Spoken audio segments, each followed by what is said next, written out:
Hello, welcome to On Wildlife. I'm your host, Alex Ray. On this podcast, we bring the wild to you. We take you on a journey into the life of a different animal every week, and I guarantee you're going to come out of here knowing more about your favorite animal than you did before. This week, we'll be discussing the largest marsupial species in the world. These are well-known animals, but they have a lot of characteristics and behaviors that you probably didn't know about. They're also known for their kickboxing skills. So let's hop on over to the Australian outback to talk about kangaroos.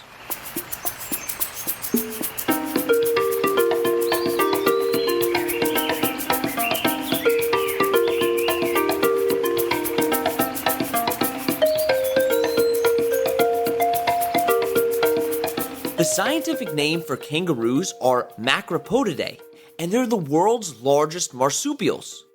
Marsupials are mammals that develop their young in a pouch. Their pouch is like a secondary womb, and kangaroo babies are also known as joeys. They develop from small fetuses until they're too large to fit inside the pouch. Only female kangaroos have a pouch because there's no child rearing or milk producing in males. The closest living relatives to kangaroos include wallabies, quokkas, and patamelons. All of these animals are larger marsupials. One marsupial that you might be familiar with here in the US is the possum, and that's actually the only marsupial that's found in North America. 70% of the world's marsupials are found in Australia. And kangaroos can reach a height of around 3 to 8 feet tall.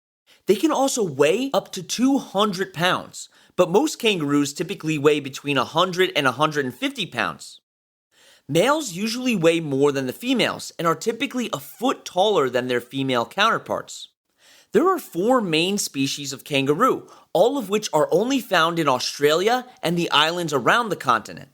The species are the red kangaroo, eastern gray kangaroo, western gray kangaroo, and the antilopine kangaroo. The red kangaroo is the most abundant species, living in most arid areas of Australia, and it's most likely the type of kangaroo that you're picturing in your head. The eastern and western gray kangaroos are found on opposite sides of the continent, with eastern grays living on the Tasmanian island as well.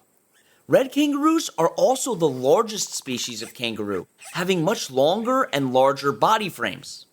There is another species of kangaroo called the tree kangaroo, and they only live in the far north of Australia, Papua New Guinea, and Indonesia. But they're really not classified as true kangaroos. This species evolved to live high up in trees, where they develop shorter legs, strong forearms, and a flexible tail. The tree kangaroo looks like a cross between a lemur and a kangaroo, and they weren't discovered until 1923, after having been said to have vanished for almost 100 years. And the black wallaroo is another animal that's very closely related to kangaroos. It looks like a long-haired, very dark brown or black kangaroo, but it's also not considered to be a true kangaroo. Kangaroos can live in a wide array of habitats, from grasslands to savannas to shrublands and even forests. Male kangaroos are called boomers, and females are called does. And some of the first things you notice when you look at a kangaroo are its huge legs and feet. It also has short forearms and a long tail. They're the only large animal that uses hopping as their main locomotion. And kangaroos on average can hop at around 35 miles per hour. And the red kangaroo can reach the highest speed of about 45 miles per hour. It's been estimated that a kangaroo can cover 15 feet in a single hop. They've also been found to use their huge tail as an extra leg to help them hop. And there's a myth going around that kangaroos got their name because a European explorer thought an Aborigine was telling him the name of a kangaroo, but he was really saying, "I don't know." And this is actually not a true story. The name kangaroo is derived from the word gangaroo, which is the name that an Aboriginal tribe gave to the eastern gray kangaroos. Okay, let's take our first break. And when we get back, we'll learn about kangaroo eating habits.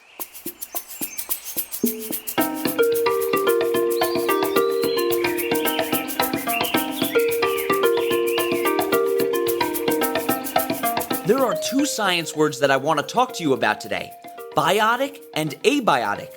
Biotic means living and abiotic means non-living. There are both biotic and abiotic factors in an ecosystem.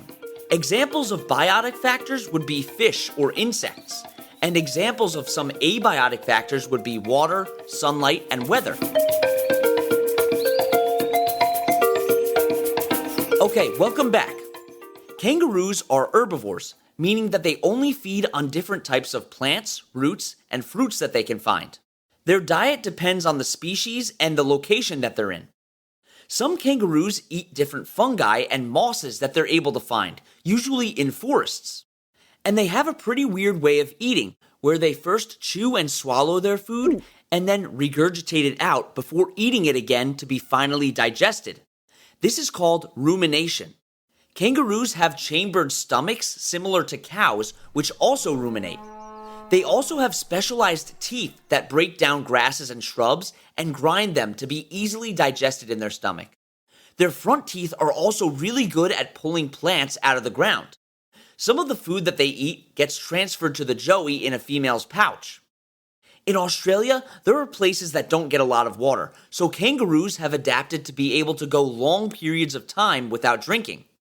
They gain most of their water from the vegetation and plants that they feed on.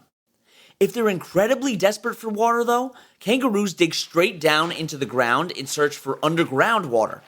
But they still do need actual water every once in a while, and because of this, kangaroo populations in the wild have become dependent on precipitation rates in Australia.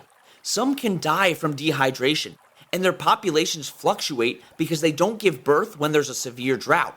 Even though Australia is thought of as a place filled with dangerous animals, kangaroos don't have too many predators. But the animals that might try to eat them include dingoes, eagles, and foxes that will really only go after their young. And they used to be preyed on by Tasmanian tigers until they went extinct. And this extinction was caused because we overhunted them and took away their habitat. Tasmanian tigers were also marsupials that had the body structure of a medium-sized dog with a yellow-brown body and dark tiger-like stripes on its lower back. They were really amazing animals, and it's a shame that we drove them to extinction. But if they aren't hunted by prey, kangaroos usually live from 8 to 23 years old. A female kangaroo has one joey every year, and the gestation period for a kangaroo is only 1 month. The human gestation period is 9 months. They're also able to keep extra embryos in their pouch until their first joey leaves the pouch for good.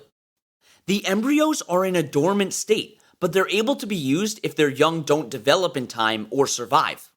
When a doe is raising a joey in her pouch, she's able to produce 2 types of milk to support them. One of the milks is used for when the joey's a newborn, and the other one is for when the joey is more mature. The kangaroo pouch, which is called a marsupium, is where the joey is raised and protected throughout the first part of its life. They receive their essential nutrients from their mother from inside the pouch, where the mother can transfer milk from her mammary glands. A joey stays in its mother's pouch for about 120 to 400 days, depending on the species.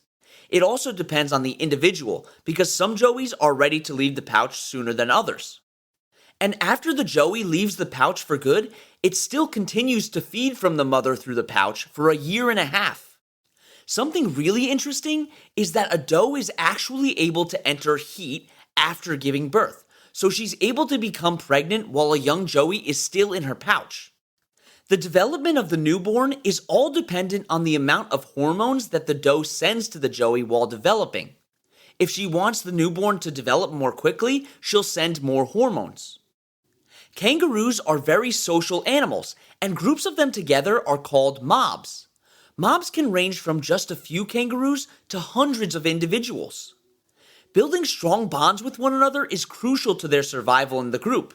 When building relationships with other kangaroos, they engage in nose-touching, sniffing, and small communication to build trust and cohesion within the mob. Each mob has a dominant male who leads the entire group, and he gets to mate with all the females in the mob. To establish dominance, the male kangaroos box each other to establish the hierarchy. When kangaroos box, they use their shortened arms, but when they need to defend themselves, They use their powerful feet to kick. A kangaroo's kick can generate over 750 pounds of force, which can easily break your bones. They also tend to lean back on their tails to give them more power. Now let's take our last break, but when we get back, we'll talk about some kangaroo behaviors.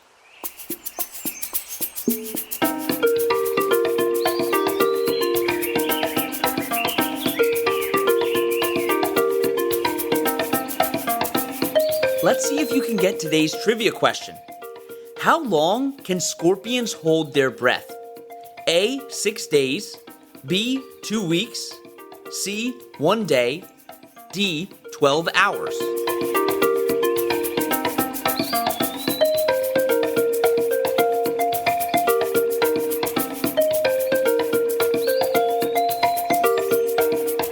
The answer is A, 6 days.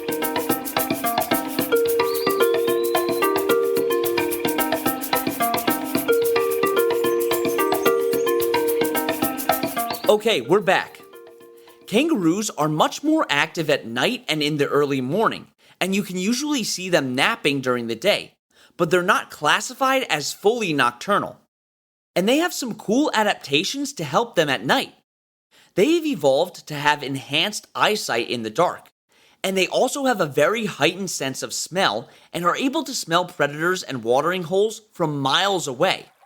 While there is limited water supply in many of the areas that kangaroos live in, they're also excellent swimmers. They use their tails and their feet to keep afloat. And normally they'll only have to swim when escaping from predators. And due to the way that their bodies are structured, they're not able to move backwards. This feature has been used as a symbol for the Australian Commonwealth. Because it can only move forwards, it's a symbol for national progress. When kangaroos feel threatened, they'll hiss and growl at a predator, and they also communicate with each other using different noises. Males communicate by making chuckles towards females and other males, while females are able to click when communicating. If a kangaroo senses danger, it bangs its feet on the ground to alert the other individuals in the mob. They'll either rally together to fight the predator or run away.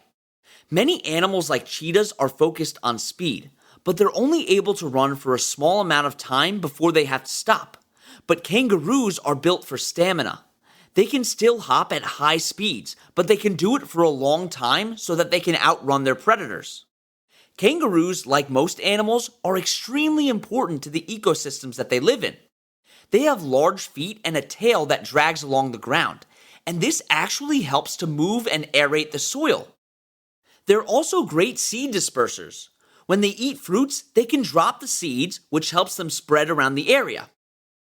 Kangaroo feces and urine has also been studied and shown to have many benefits to the soil.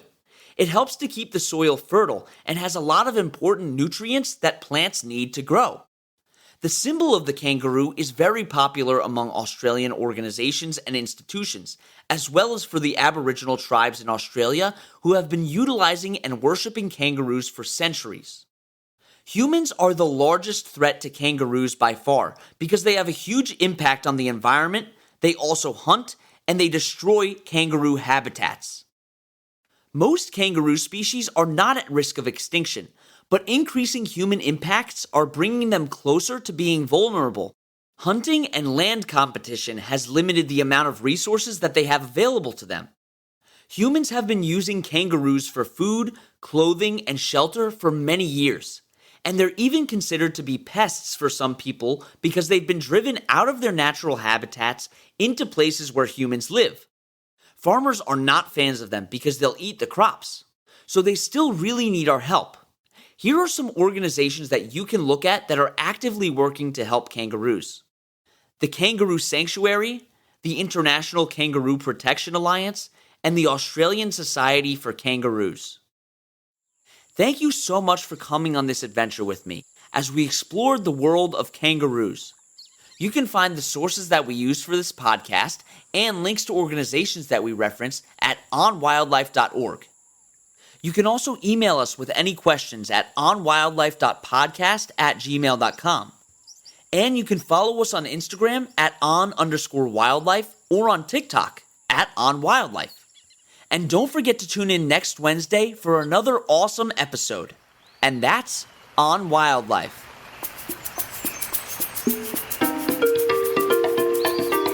You've been listening to On Wildlife with Alex Ray. On Wildlife provides general educational information on various topics as a public service, which should not be construed as professional, financial, real estate, tax, or legal advice. These are our personal opinions only. Please refer to our full disclaimer policy on our website for full details.